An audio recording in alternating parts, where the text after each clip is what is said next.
KS in Latin America. Recording And in progress. first of all, I'd like to acknowledge everything you have done this year. You're always one of the top candidates in every tournament, in every major. So that's something great. My question would be for Jake Boaster. Um, at some point in the hype video and at some of the statements made pre-match, it sounded a little bit like you are like thinking about your continuity in the competition. Would you be able to share a little bit more about your thoughts and your feelings right now about this? Yeah, sure. I mean, like I said, I don't really know how much longer I will play professionally. I'm just going to keep going. But it would have been nice to have a champions under the belt and still go, knowing that we managed to do it at least once. It's the only trophy we haven't really got. So it would have been nice to set that kind of history moment. But yeah, I mean, I guess. Oh shit, here we go again next year, but it's in China. So I'm looking forward to that. Yeah. So, the Phoenix almost flew today, but maybe it'll fly somewhere else. Thank you so much, and we hope to see more of you in the future. Thank you. We'll take the next question from Pedro.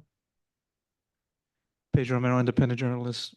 First off, I want to start off by offering my commiserations to the entire team. An excellent run, but unfortunately it came to an end at second place. That said, I want to send this question over to Boaster. You guys were down 0-2. Were looking to make that reverse sweep. Almost made it happen 2-2, and then went to sunset, and then NRG pulled away at the very end there. What changed for the team in map 3? So I'll just break it down. These events are, as you can probably imagine, quite tiring.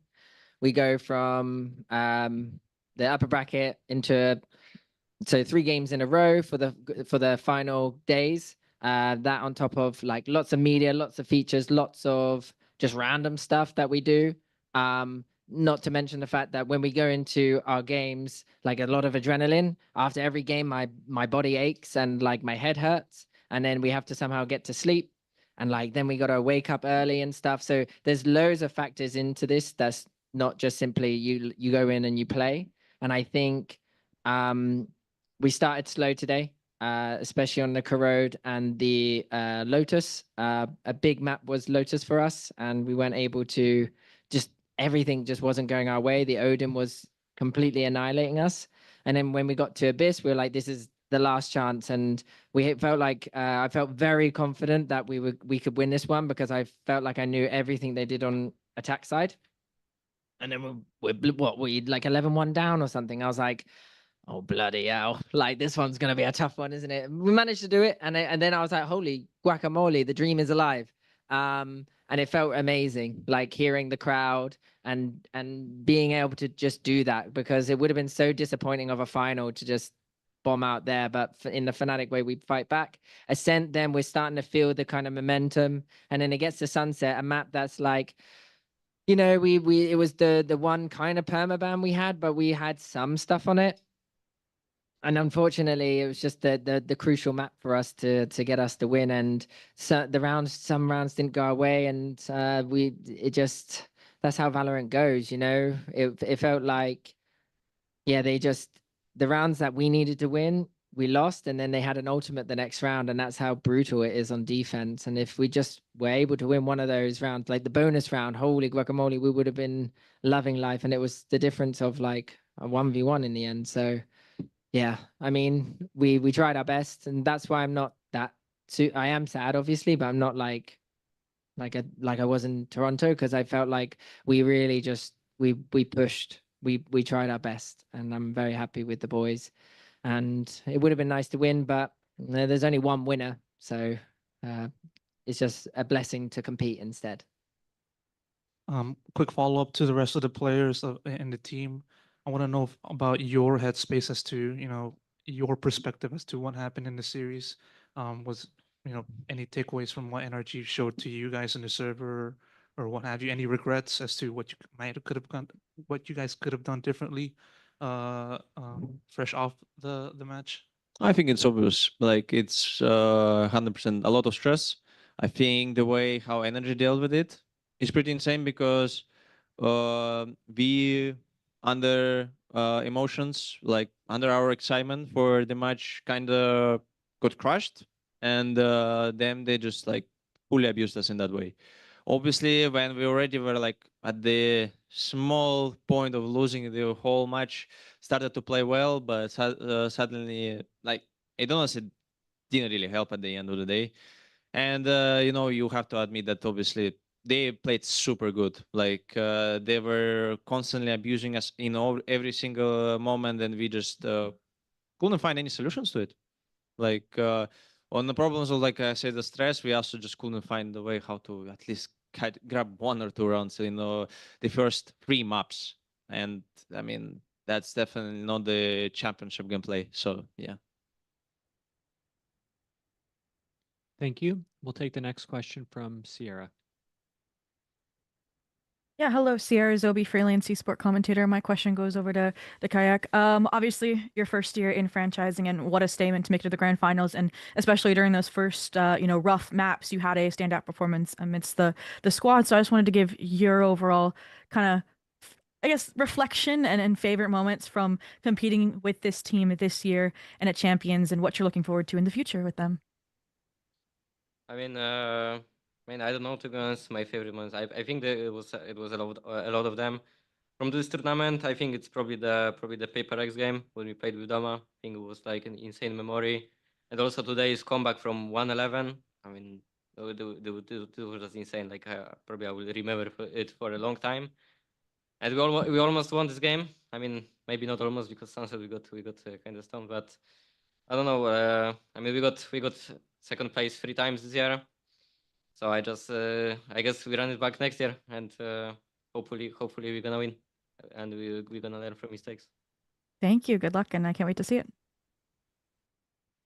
Thank you. We'll take the next question from Nerdcasts. Hello, nerds, independent freelance commentator and journalist from the United States. First of all, commiserations on the loss. This question is going to go to Chronicle, and it's about the on Abyss when you guys did start to pick things up. My question is just about you guys standing up and the banter in the game, and how it kind of helps you guys start with snowballs. Obviously, it was a tough game, especially near the very end, but you guys did make it extremely not only entertaining but also brought it back to a very tight scoreline. I mean, I'm not really sure what's the question exactly in that one. How does it help? How does that, like, those intangibles in the game kind of help you guys build into the mental? I mean, the whole game is based on momentum. Like you can see by their gameplay as well. Like when you just can't catch one round, like it's honestly very hard to come back into series. Like you can just like look at every single map right now we played in this grand finals, and maybe even previous matches as well. Like when you take 4 or 5 rounds, it's near impossible to go back. Like the only way how you can do it if like you just do something unreal in the game. And obviously right now with 111, we did kind of something unreal. We started the pistol with 4K, like bonus with I think someone popped off really hard. And like every single crucial round we played, someone did insane stuff, and like you just can't do anything about it. And obviously when you're just consistently pushing the mental like up, and like their mental goes down, it's impossible to win. Like it's really hard to it's really easy to scale, I would say. But yeah, I mean that's the only answer I can give right now, sorry. Fair enough. Thank you. We'll take the next question from Rosessa. Thank you very much. Commiserations, guys, on the grand final loss. It was one of a great grand final that we show tonight. But I would like to ask Coach Milan, first of all, from 111 comeback, what was the pep talk? That's the usual question. What was the pep talk during 111 actually? I don't remember, in all honesty. Like I think in these situations you kind of just say what comes naturally. I think we always just tell the boys to like focus on the smaller things, and then it will lead to like bigger things eventually. Like an 11, like doing an 11-on comeback means there's so many things that you have to do. You can't really put focus on winning itself. You have to really take it round by round. And I think to quickly add to the previous question, definitely once the boys are like scaling into this, energy, this positive vibe that they have, it makes it so much easier for them, and they become so much more confident, and the game just starts to look and flow much better for them. Quick follow-up question to Bolster. What does crowd means to you tonight? Oh, the crowd. Yeah, I felt a bit sad that the games were a bit one-sided, especially the first two, and to be able to actually put on a good show, because no one wants to, even the winners, like if NRG ended up winning 3-0, we don't want, even if you're a winner, you don't want it to be like, yeah, that was a bit of a boring game, though, wasn't it? So I'm very happy that we managed to make that map look pretty exciting and pretty like high stakes. And yeah, I think the crowd was just so loud. It was crazy. I mean, obviously they're kind of rooting for us a little bit, but it was just really fun. It was just fun, and yeah, it was pretty lit, wasn't it? Actually, yeah. Good luck for 2026, and thank you very much for the opportunity for seeing every one of you. Thank you. We'll take the next question from Ravish. Hey everyone. Sorry for today. Tough day, naturally. Just wanted to send this question over to Crashies. Now, Austin, you've had a very roller coaster of a year or two. Just wanted to ask a bit of a reflectionary stance in terms of how you look at the year so far, because there's been a lot of ups and downs, but some absolutely phenomenal performances. Just your take overall. Yeah, honestly, when I look back at this year, it's crazy to think about everything that's happened. It feels like the year just flew by. Experienced so much with these boys, and just sucks that we ended the year this way. I'll always be forever grateful for them accepting me into their family and treating me as one of their own. And yeah, I think emotions just for me, just super sad, because I think we all were really believing once we hit 2-2. And I feel like we deserved something this year, with the amount of just everything we put into the bond that we had, just everything that made us a team. It just sucks to go out the way we did. But like I said, it was a great year. It'll probably be one of the ones I value the most, and I've learned a lot and grown a lot as a person as well. So, Understand. Thank you very much. Appreciate it, Sean. Thank you. We're going to take two more questions. We'll take the next one from Adi Adyan. Hi, is my voice clear? Yep. Yes. Adli Adian, Timosura from VLR.GG. First of all, commiserations to your loss. It was an amazing series. I think everybody was on their seat today. I just want to take back to the two maps that you won. Regardless of what happened in Sunset, I just want to know I think this is the most that I've seen emotions out of you, Boaster. There was a clip, if you saw, or later maybe, where you just absolutely went ham on the comms, and I just want to say, how does that emotions feed into your into these types of comebacks? Of course, we saw what happened in Lock-in all the way in 2023, and now in multiple situations. But yeah, how do you correlate your emotions to being controlled, but at the same time being able to bring the hype towards a comeback situation, so to speak? I think the biggest thing is what we learned today, actually, is that you can't really force the hype. You can't force the emotions. It kind of comes naturally. And the Abyss game was where it first came, and we managed to get the ball rolling. And then the Ascent game as well. Like we were really in it. We had the reads and everything. And I think for me as an IGL, it's a lot of pressure on my skull. I'm telling you that now. I feel like my brain wants to jump out of it or something. Yeah, I think it's a lot of screaming. I'm surprised my voice isn't gone, but I don't know. You just do it, and it comes naturally, and then it's adrenaline. it just takes over, and you're all kind of in it to win it together. And it's when you feel that feeling, it's like really fun. That's when the game becomes really fun. It's not necessarily start believing, but you find the flow state. You're not really thinking about it, but when I look back on it, when we're in that state as a team, that's when Valorant becomes really fun, because becomes clear, yet we can still enjoy it, and the rounds go your way. It just, yeah, it's a really interesting psychological effect, I'd say. Yeah. Thank you. And we'll take the last Awesome. question. And we'll take the last question from Solera. Hello, guys. Commiserations on the loss. I think that we all agree that what you nearly pulled off, the comeback, it was legendary, and I think it's a testament what goated like players you are. You're absolutely correct, and thank you for your performance at this tournament. I would love to suggest to conclude it with some like gratefulness, because I'm pretty sure that you have some words to say to probably each other and people who supported you and also allowed you to do this deep run. So if you would love to share, like, who would you like to thank on the team, or maybe outside of the team? I think, yeah, that would be appreciated. Thank you. Yeah, I wanna say thank you to the CJ. Colin Johnson is over there right now. He is watching us. But when I was sick in this tournament, he was like all the time with me. He never moved away. Like 8 hours, 9 hours, 10 hours in the hospital. He was always with me, and I felt that like as a family, he's like my brother or like my uncle or something. Maybe my uncle is better. But all I'm gonna say, I was waiting for the win moment to make an interview about saying thank you to him, but sad that we lost. But I wanna say thanks to him, because I think he is one of the greatest manager. And yeah, thanks for being part of my family. I love you.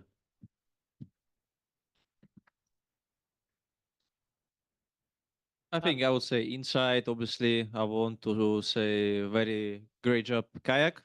I mean, it's surprising, but I mean, for his rookie year, like he is one of the most consistent and confident players at the moment. Like he literally one of the people who just pulled the series off. Like, and he kind of tried his best.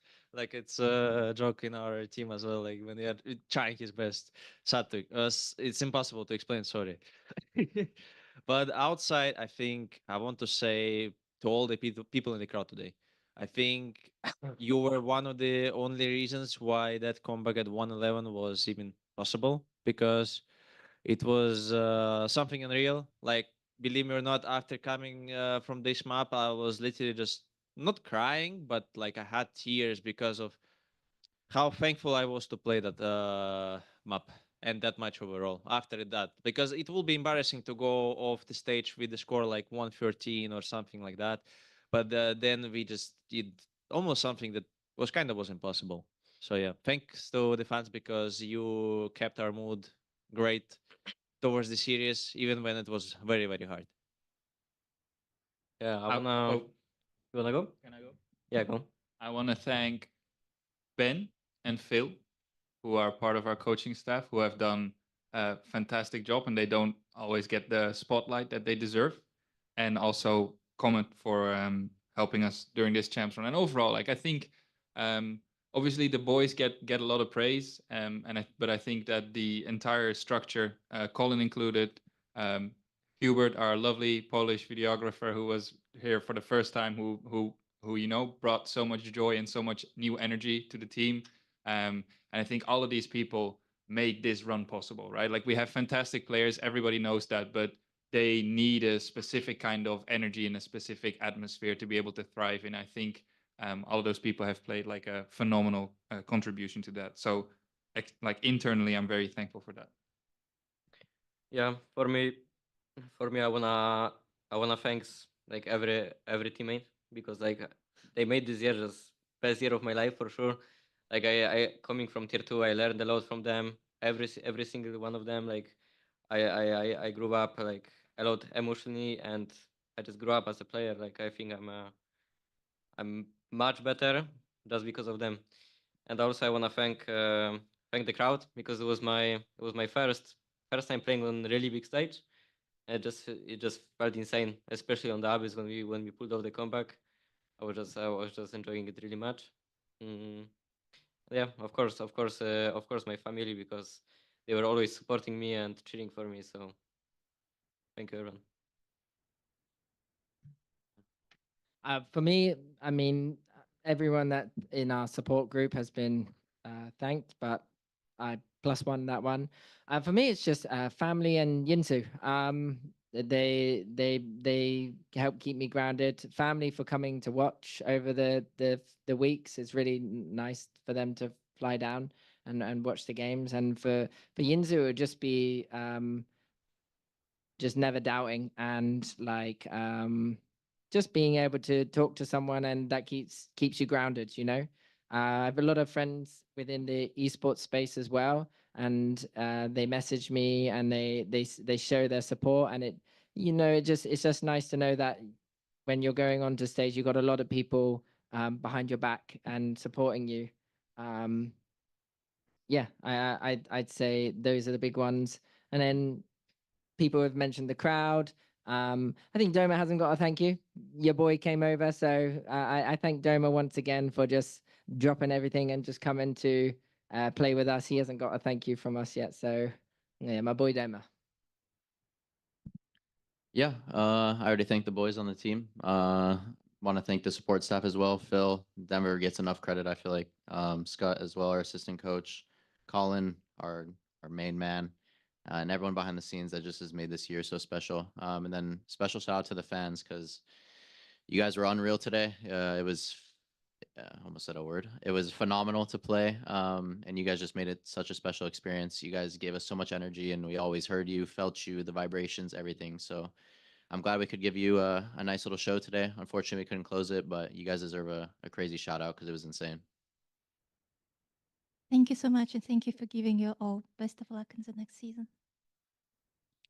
Fnatic, thank you so much for taking the time to speak with us today. Thank you. Thank you. And that was the first part of the interview with Fnatic, whom almost made a great comeback.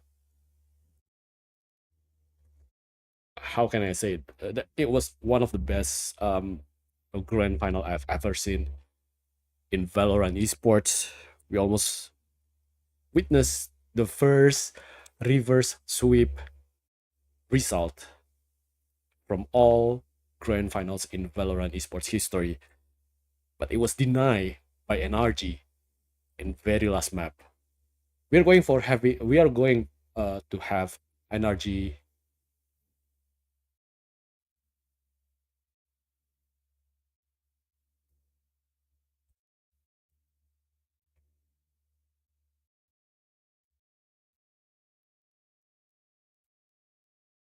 Oh wow. Okay, yeah, it was for media in interview. So yeah, we are still waiting for NRG to join the press media room, press/media room.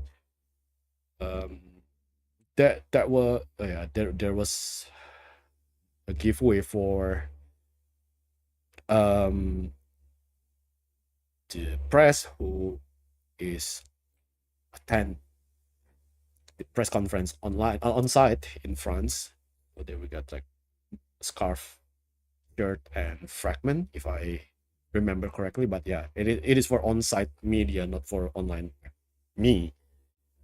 But yeah, we're still waiting for NRG to join the press conference. And I just found that actually they the sunset map, it turns out that the sunset map was the weakest map for both of the teams, both for Fnatic and both and also for NRG. And this was the first win of NRG, and it worth the Valorant trophy, the Valorant Champions trophy. That's insane actually. And we are waiting So it was 2 wins and 6 losses for Fnatic before the grand final on Sunset map, and it is now 2-7. And so for NRG, it was, correct me if I'm wrong, I've wrote the stats actually on my X. Where's my X? Oh, 0-5. And that win, the first win on 6 maps, 6 occasions, so it would be 16% win for NRG. First map worth the trophy. That's insane, actually, guys. So let's wait a couple of minutes before NRG bring their trophy to the media room.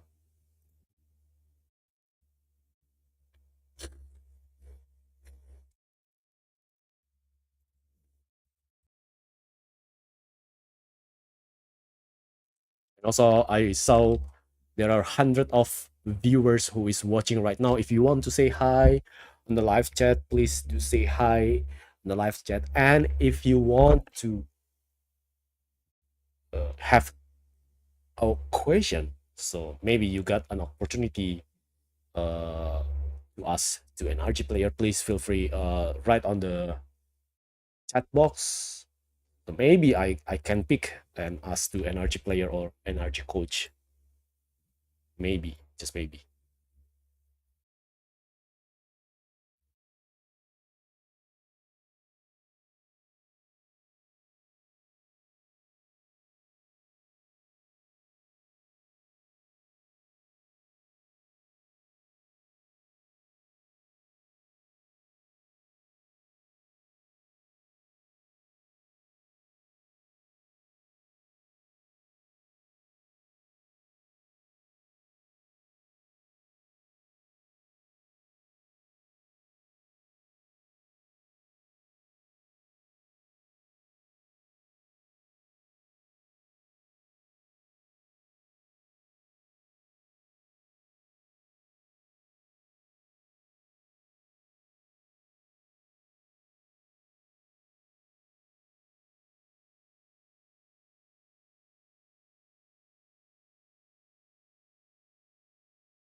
Yes.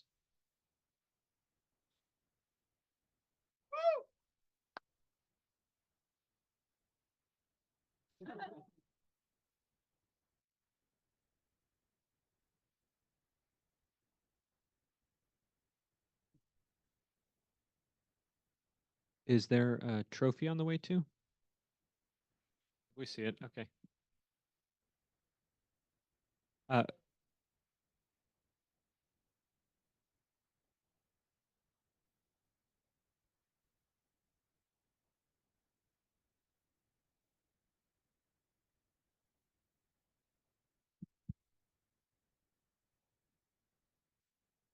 That's great. Hello, hello, hello.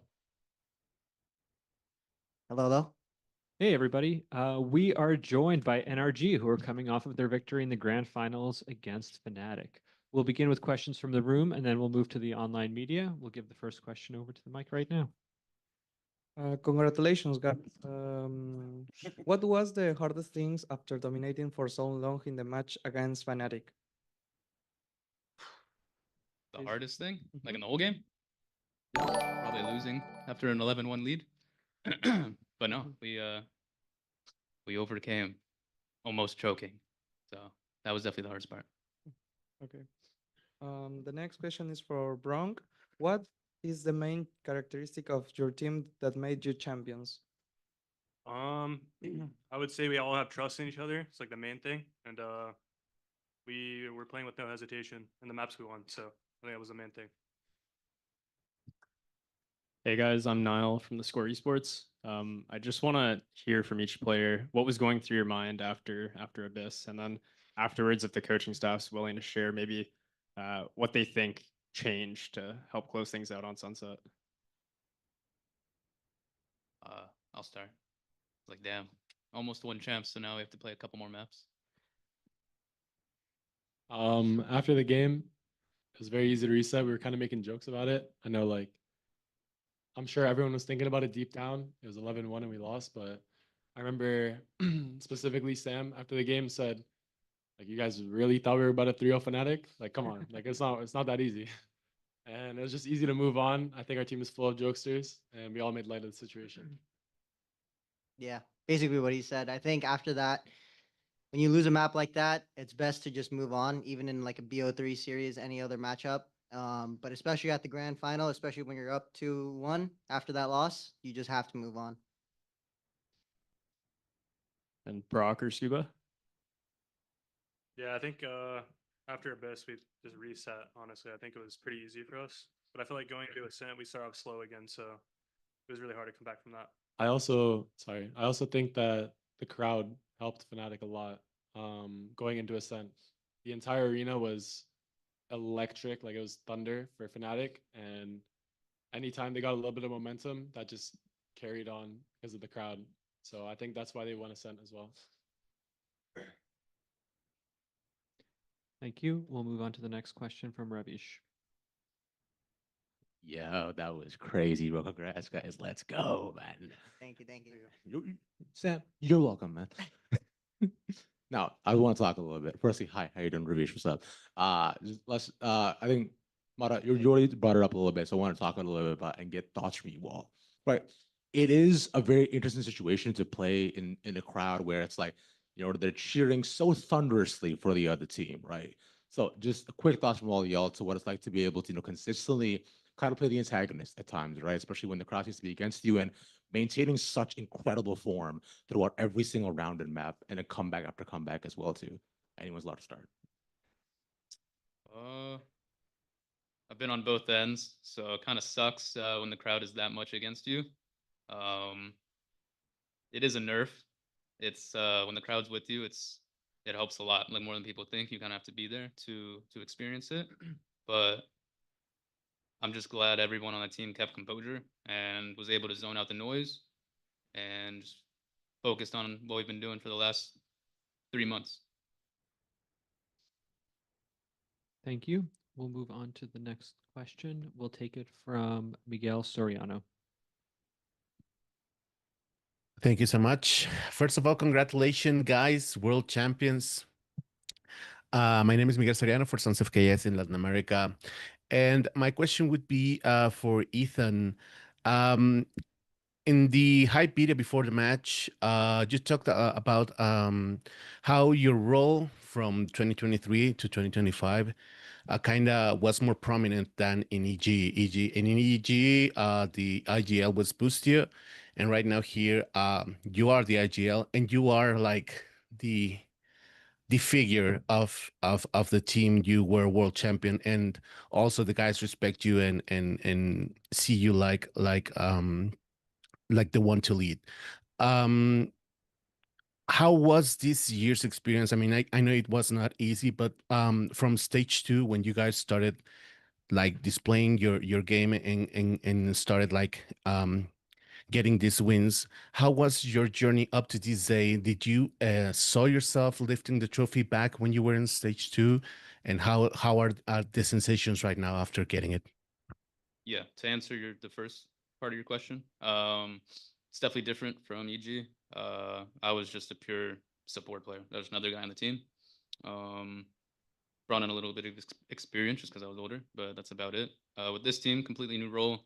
IGLing is a whole new game, and trying my best to be a good leader on the team was a big thing, and a lot of the guys on the team helped me a lot. So at sometimes it's a little hard, but they make it easy. And then for your second question, honestly, I think it clicked for me that we were world champion caliber, probably like middle of champs. I think it honestly only took me like a game or two to realize like this feels very familiar. Thank you so much, and congratulations, guys. Thank you. Thank you. Thank you. We'll take the next question from Pedro Romero. As they said, Pedro Romero, independent journalist. First off, likewise, also congrats, world champions. I mean, it's a improbable result to see given how this team started out, start of the year, and maybe even in the middle of the year. I want to single out somebody for this first question. Sam, you know, obviously you had a pretty rough journey, a pretty eventful journey to get to this point, leaving NRG, having the ghosts of 2023, taking a break, going to streaming, and then get that opportunity to go to NRG back. Sure, you guys weren't able to qualify for champs in 2024, but and even then in 2025, it kind of looked like you guys were not going to even get close to making the event, if anything. But to see you guys now win the world title and for you to do so, how much does this mean to you specifically? I mean, yeah. I mean, I've been with NRG for like 5 years, and throughout every iteration, they always believed in me, and I think I really owed it to them. And to finally do it, especially with these group of guys, it's just insane. I want to send another question over to Ethan. Sunset, I would say, and I kind of talked about it with other members of the media as Sunset was going on, as that map being like a legacy defining kind of map for you. Top fragging, contributing to the team's success in map 5, champions, all of the shebang, high stakes, you know, all of that stuff. For you to win a second world title and your place within this scene, do you feel like this accomplishment, this victory, puts you in that official conversation as the greatest of all time in this game? It's does. hard. It does. It's hard to say. I It does. think I'm by far the most successful. I'll say that. But I don't know. It's hard. You're asking. He's too modest. He's not gonna answer that like that. Well, can I ask the teammates Yeah, of if course. it's a legacy defining? Of course, Yeah, it's of legacy course, this defining. is two-time world champ. He's too humble. He's too humble. Yeah, fuck it. Go, Sure. man. Let's go. Is the GOAT. Two times, No. 2 times. No other player has won 2 times. World champion 2 times. He has 2 gold gun buddies. Dang. That is true. Phantom Thinking about and that Vandal. until now. Congrats. Thank you. Thank you. We're going to take some questions from the remote media right now. We'll start with Nerdcasts. Hello, Nerdscast, independent freelance commentator, journalist from LA. When the series first started, I thought I was gonna be like, wow, another press conference with the sun not up, but y'all made it interesting. I have a question for Brock, and it is about the Odin. The first one may be like a bit funnier about like haha nerfs, but the real question comes map 3 and 4. You're still trying to go for the Odin, you're still going for it, but then you guys got countered by it. What changed in map 3? What are your thoughts on the Odin's place within the current meta on like an actual like analytical note? Because like we've seen a lot of it. You're doing really well, but then sometimes you get stomped. So how do you balance that? Yeah, I feel like some maps it's better than others. Like Abyss, I was just pulling it out because it worked in like the first few maps, but I don't think it's good on the map. Yeah, on Ascent, I couldn't really get anything going. I feel like we just start off really slow. But yeah, I feel like the Odin's well balanced how it is. I think it's not, you can't play it on every map like people think you can. So yeah. Fair enough. Congrats on the MVP, and you know, good luck in your guys' future. This was insane to watch. Thank you. Thank you. Thank you. Thank you. Thank you. We'll take the next question from Sierra. Yes, hello, Sierra Zobi, freelance esport commentator from Atlanta, Georgia. So, Sam, first off, congrats on the win. Georgia represent. But my question actually goes over to Coach Bonkar. With your win today, you not only showed world champion energy levels, but set Americas apart, giving the region the most VCT trophies. Despite this, obviously, the top Americas team is still heavily contested by what was shown in stage 2. So, I was curious, what do you think are or were the big differences between regional Americas competition and the global stage and performance that led you all to this moment and victory? I think the big difference regionally is there's way less pressure. So the teams you play, they will just do random things. They'll take random timings and just do plays that you in quotation mark shouldn't do. When you play on stage here, you have more important games. Then everything is more on par of how you should play the game, and sometimes it's easier to play versus that. Depends on how you build your team, but. Think this group of people definitely thrives in those situations. It doesn't matter if it's a group stage game or a grand finals. We're going to play the exact same way anyways. Perfect. Thank you. And congrats again on the victory. Thank you. Thank you. We'll take the next question from Rosessa. Thank you very much. I'm Rosessa from Jakarta, Indonesia. Congratulations, NRG, for the win, and also Ethan, double world champions 2023 and 2025. The question goes to Coach Bonkar, or maybe Strong can answer it as well. So I double check with the statistic for 2025. Both Fnatic and NRG have very low. Even NRG have 0% win on Sunset. On map 5, Sunset, what was your team talk, and also what was your motivation word was to the team towards the map 5? Especially we had a Fnatic equal the map and maybe won the reverse sweep back then. Yeah. We were very comfortable on Sunset, to be honest. We practiced and prepped all 7 maps. We didn't need to play them. The teams we lost versus in Americas on Sunset, that was very tight games. It's like some of the best Sunset teams in the entire world, G2 and Sentinels. We were super confident coming into Sunset. It was high up on the list that we wanted to play that map. There was just better maps on the table, to be honest. So we were super comfortable going into the 5th map. Yeah, honestly. So Fnatic obviously does that comp change compared to what they did the day before. I feel like that made our job a lot easier as well, because we still had really, really good reason what they're going to do. They play a certain fundamental way, particularly with regards to how like Chronicle plays on the map, how they play on every map with regards to their defense and their attack. There were just red threads that go through every single map. So when I kind of saw the changed comp, I was like, okay, this is great, because I know they're not going to play too differently, even though they're playing double choice. I know they're not going to play too differently, but I also know that this is going to help us focus on ourselves. And that was a huge, huge thing that was missing for us, I think, maps 3 and 4. We weren't focusing enough on ourselves. We weren't focusing enough on our own gameplay, like all of our protocols, basically. Like, we screwed up on that. And while I was confident coming into Sunset either way, because it has just been a map that we just I mean, it's like Bind as well. We'd have been happy to play Bind today. It just happened to be that we reviewed it and we decided, okay, Bind is probably a map they're more comfortable on, and map they have a better system on specific to Bind, so we banned it.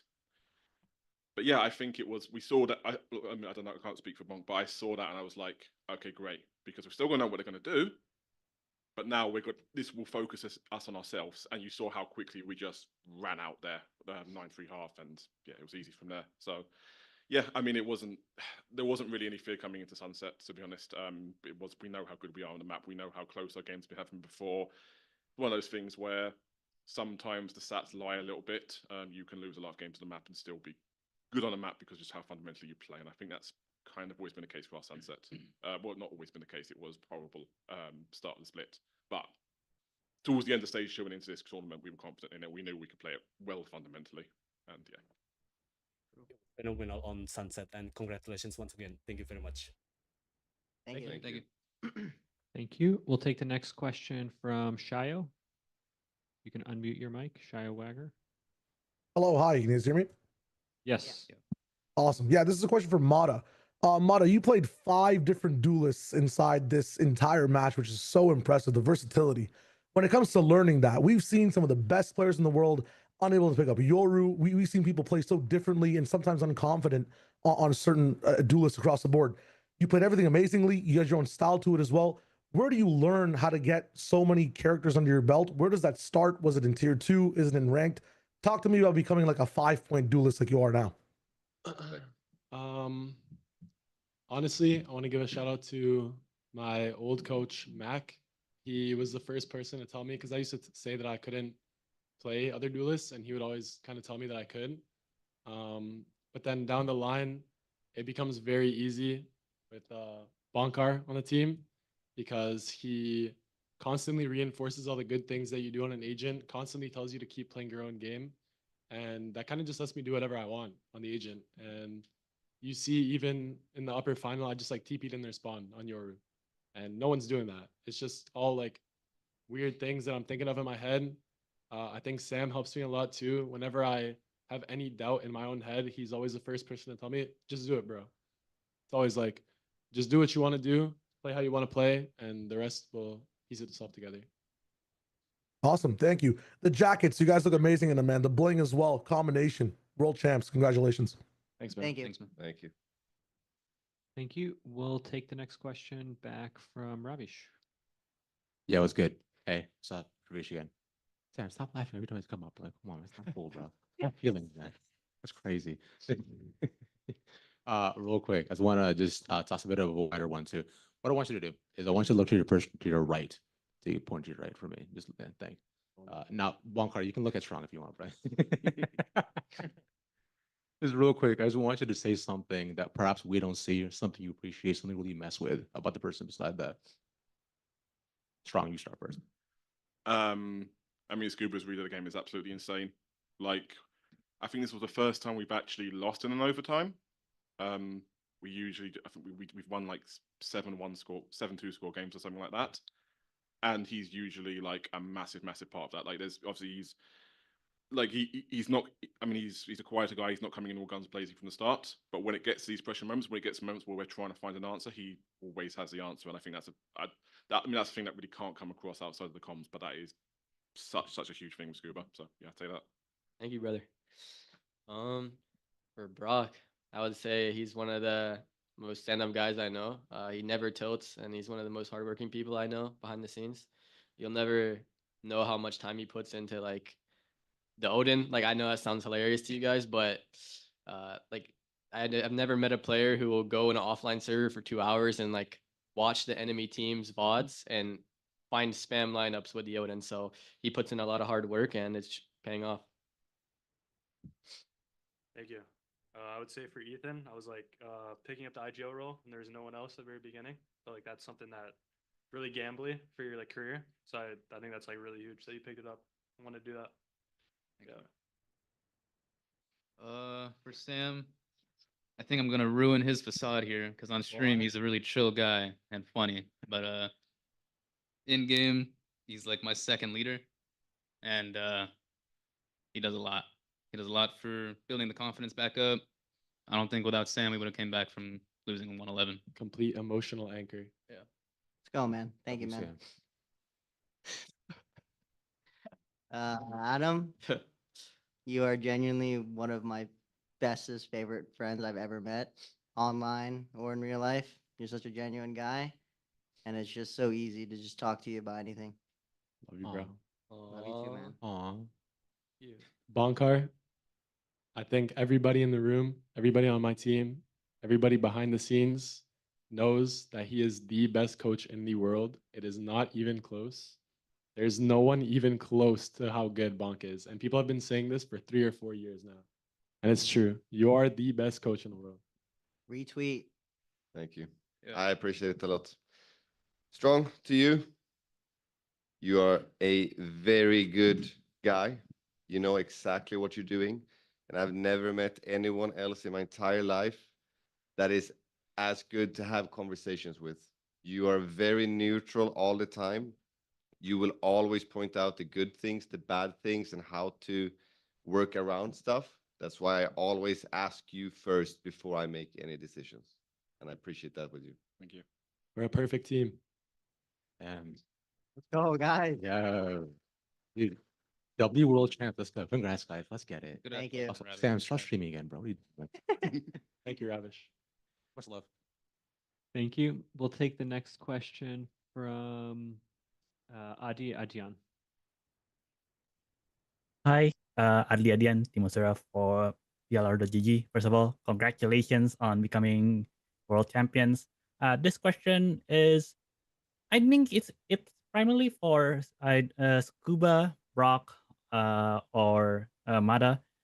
Of you guys immediately came from tier 2, especially from Brock, who came from as recently as Shopify, as well as I believe Scuba from Qbert, and then before that Oxygen.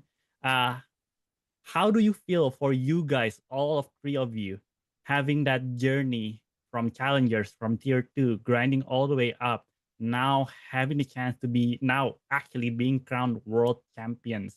The journey that you had through it, how does it describe that the opportunity that a lot of upcoming superstars in tier 2, and what does it reflect to you back actually? Start us off, Scoot. Man, what a question. So yeah, I mean, obviously I was playing tier 2 for 3 years. Every year I had tier 1 offers and nothing really worked for me, but I kept patient and I always believed in myself that I would make it here. Obviously I didn't really think that be a world champion first stage in tier 1, so there's no words to describe how I feel there, but just stay patient, and if you have self-belief, then anything in this world is possible. So Yeah, I was saying same thing that Scoop said, but you have to be patient when you're in tier 2. But like you don't get opportunities very often to play in tier 1, and everything this year happened so quick, in my opinion. So it doesn't feel real for me yet, but I think it'll hit me tomorrow. But yeah, it feels amazing. I think patience is probably the best word to describe how you have to get to where you are. Like when I was 16, I was seeing all my friends from Counter-Strike, Leaf, as Leaf, Asuna, Penny, me in Counter-Strike when we were all 16. And all 3 of them just had so much success when they swapped to Valorant, so much. They all went to internationals, everything. And I just had to sit there and kind of wonder, like, why not me? But at a certain point, you kind of got to stop blaming the world, blaming, like, why is it not me? Why is it not my time? You just got to work. You just got to work. You put in patience, and anything is possible. Now we're world champions. Awesome. Hope to see more of you guys later. Thank you. Thank you. Thank you. Ethan, if you'll indulge me for a second. Tonight, it's probably going to be about rest and celebration, but I want you to think back to 2023. How long did it take you to start thinking about that second trophy back then? And how long do you think it'll take you to think about the third one? I probably thought about it right after we won. And then probably quickly forgot about it as our year went on. It seemed pretty out of reach. Same thing now. I think I'm already thinking about the next one. Thank you. Pedro? Pedro again. The teaser for this grand finals featured, Ethan's wife and Ethan having that conversation about the significance of the event, the match, and what it would mean for, your individual career and also that of the team. And that kind of got me curious as to, now that you guys have won, do you have any question to everybody? Do you have a singular person that you kind of want to dedicate this championship victory to? The one that felt like without their presence, their contribution, their everything, you guys wouldn't be where you are at right now? You guys can go first. Yeah, for me, be my lovely girlfriend, Katie One, and not just her, my mom. I flew out my mom, my sister. Um, this is their first time ever watching me at a live game. I've been competing for so long, but this is the first time they actually came in person to watch, and I just knew it was the one. And my dad as well, he's at home. He didn't want to travel. I respect it, but he's also at home crying.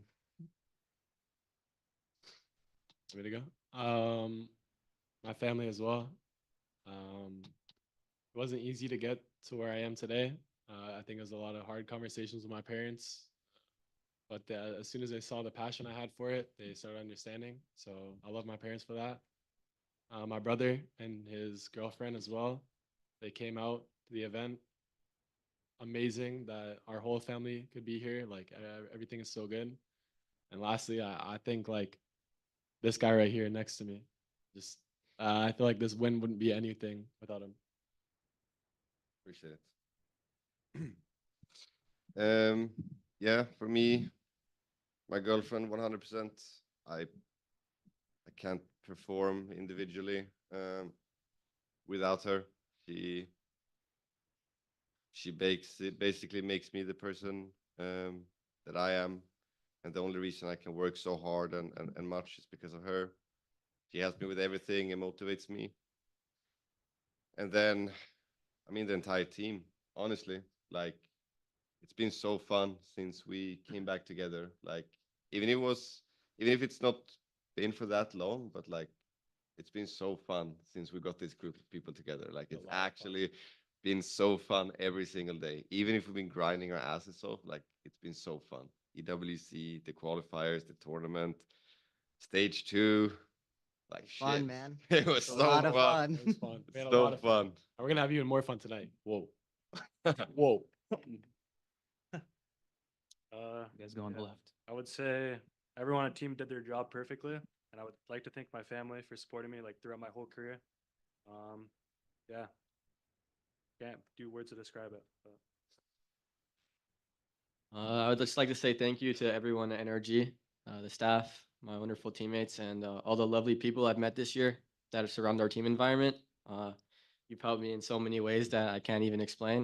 The start of this year was really hard for me, and now I just feel like I'm on top of the world. So I want to say thank you to all of you and all the people I've met this year through them, all the staff, my manager, Big Rye, Jamie, Sen, all you people. You've been such a positive impact on my life, and I don't know how I can ever repay that. Yeah. Amazing. For me, of course, my family, of course, everyone on the team, but 2 other people. Salah, who was head coach in Valorant for 4 or 5 years. There is no chance I'd be in Valorant if I hadn't met him in 2020. And Twiston. I don't need to elaborate on that, I think. So. Last one. My wife, Kelly. She's a very important person in the background for me. She allows me to do all the things I do, and while also giving it my 100%. I've known her for almost 10 years now, so she's been doing it a long time, and I respect that. Massive congratulations. Thank you. Thank you. Thank you. Thank you. We're going to take 2 more questions, with the first being from Zach from Hotspawn. Thank you very much. Congratulations again on your win today, guys. That was a really bonker series, really fun to watch. Talking about bonker, my question is actually for bonker. That was unintentional, I promise. So I think when I interviewed you during Americas, one thing that you mentioned that was that you really wanted to play against Fnatic and Boaster in particular, and you got an opportunity to do it on the biggest stage for a trophy, all the work. So what was your mindset kind of going through the series, especially after they managed to make that insane comeback on Abyss and having beaten them, saying that since you said that was one of your goals this year, how do you feel? Feels great beating them, not just once, but twice. So it wasn't just a fluke, I guess. I mean, mindset after Abyss was just try to reset and try to tell the guys why it went wrong and how it went wrong, and just hop in on the train again for everyone and just keep going. We knew Ascent was coming up, a very, very tough map, like they're one of their best maps. So we knew it was going to be super hard. But yeah, we got going there on the second half of attack, and it was good for this fifth map. Okay. Thank you. Thank you very much, guys, and congratulations again on your huge win today. Thank you. Thank you. Thank you. Thank you. And Solera, would you like to close this out? Hello, guys. Congrats with the win. That's insane. You're world champions now, and you gave us an incredible best of 5 today. So you achieved something that a lot of players are only dreaming about, and only a handful of players know what it feels like. So can you share with everyone else like what it feels like standing on that stage, lifting the trophy, and knowing that, oh my God, I'm the world champion? Yeah.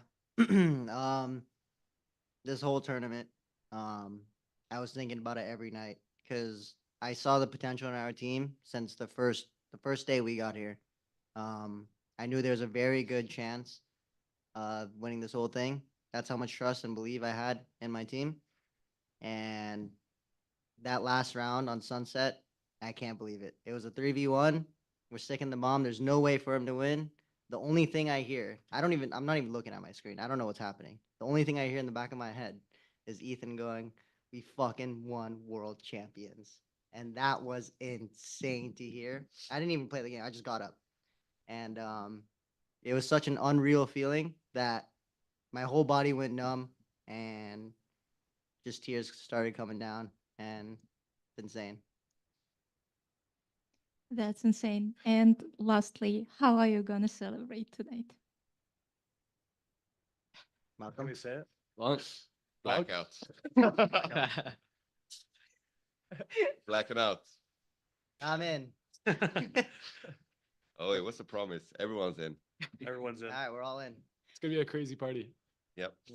We're also looking for Shanks. We want to shave his head. Where is he? Oh, yeah, Shanks, you got Shanks, Shanks' head. where you at, Yeah, boy? he promised. Come on. He's hiding. We're gonna call out Shanks here, so if anyone can clip this and tweet it at him. About 3 months ago, when we were in a rough spot for stage 2, you were watch partying one of our games, and you said specifically on everything, if NRG wins champs, I will shave and go bald. So Ryan, we're looking for you. We got the razor too. Yeah, Oh, we yeah. got it for you. We got the razor. I'll hold them down. Thank you so much, guys, and have fun tonight. Thank you. Thank you. Gentlemen, thank you so much for taking the time to speak with us today. We have just one more ask of you. If you can all stand up and push your chairs to the side, we'd like to get some photos of you standing next to the Champions Trophy. No worries. Sounds good. Thank you. And that concludes the press conference for Valorant Champions Paris 2025. Congratulations for NRG, who just won the biggest lion's share, or the lion's share of Valorant Champions Paris. And then it concludes as well the press conference for Valorant Champions Paris. Thank you very much, everyone who watched this press conference.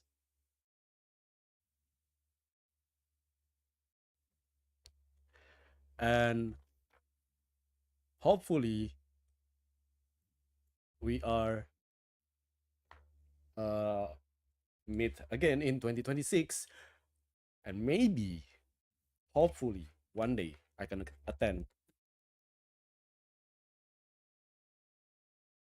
the Valorant Champions in Shanghai.